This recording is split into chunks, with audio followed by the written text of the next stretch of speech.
Hi folks, this is Danny at Bradley James Classics, and this time I'm bringing you yet another trade-in car, and this one is a Jaguar X-Type from 2003, late. It's got 147,000 miles and it's a Jaguar X-Type. It's the SE model. It's a 2-litre diesel.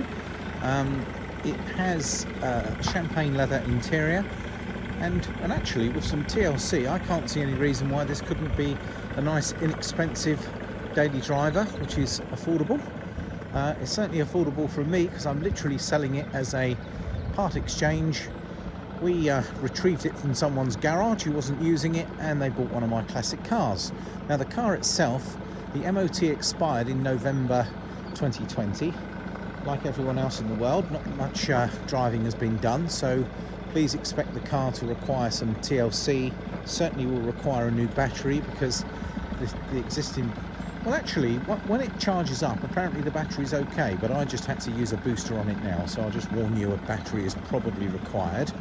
Now, the appearance of the car as is not fantastic, but I think with some TLC and some minor dent removal on this wing, it could actually be quite a good car. Now, I decided to keep it running, so it proves it does run. But actually, walking around the car, they're always quite a handsome car, the X-Type, and this one's no exception. It's got some lovely angles, but it is a cheap car that's being sold as is. There's currently no MOT on it. I'm unaware of what it may need for the MOT. I think a quick glance at previous MOTs looks like it hasn't done too badly. Remarkably, it's only just had 2 former keepers, and I think this SE specification, I can certainly see it's got rear parking sensors. Let's have a quick look inside. You are seeing this car totally as is. We have not attempted to make this car in any way look any better or worse than what it is. So very Jaguar-like. You've got a bit of a tear in the upholstery there, unfortunately. However, it's not too bad in here. I think you could be used in an emergency. It's got a weather strip missing from here, so that's going to need replacing.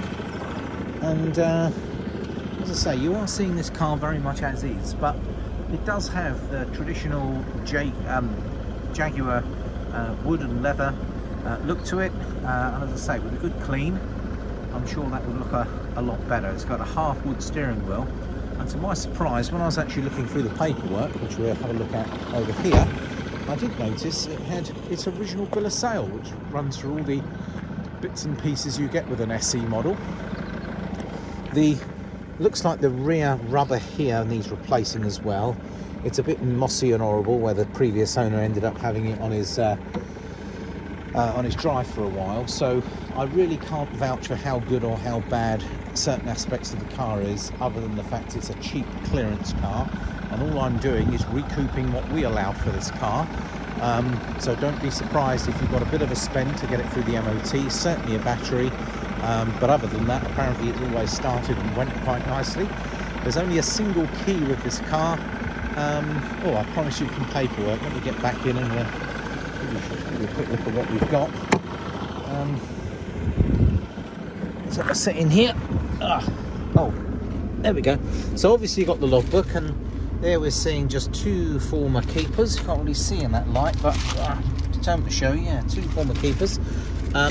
It does have some MOTs and servicing invoices in here. It does have its Jaguar folder, which has got things like the radio code and the instruction manual, so on and so forth. So that's all going to be in the glove box. And as I said, it's got its paperwork to allow you to register and use it. The ventilation seems to work okay. The radio's there. There's a CD player. It talks about air conditioning. I can't tell you if that necessarily is fully charged and working. It'll probably need a regas. But there isn't any, once the handbrake light goes out, and it's got a light on there because I've got the seatbelt needs to go on, but I've certainly taken it for a quick drive on the private land here where we keep our trade-in cars, and it started straight away as soon as I put the booster on it. It drove, the brakes aren't sticking, it changed gear fine. I think this has got a bit of potential for someone who's looking for a cheap Jaguar to return to the road. Well, one last look round.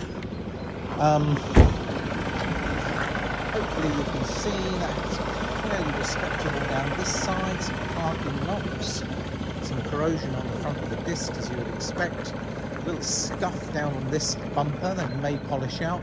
Some bird's poo, but that's inevitable. Pretty respectable this side as well. I think I mentioned this door sill, both of the rear doors, they could do with replacing. These two doors look pretty decent. The roof is all okay. Nice green tinted glass, and then we've got definitely a scratch that needs to be dealt with there. Maybe the dent master can get that out. That tyre looks like it's seen better days, but mind you, it was probably legal. It's just that I noticed it looked a bit smooth there. So, well, as long as you're aware that this is a return to the road semi-project car, then I think this one could be a bargain for the right person. It's got the practical skills required to work on a car, and I think this will make a nice, inexpensive, economical car for someone to run. Quite a lot of luxury for not much money. Thank you very much for watching the video. It's Danny at Bradley James, signing out.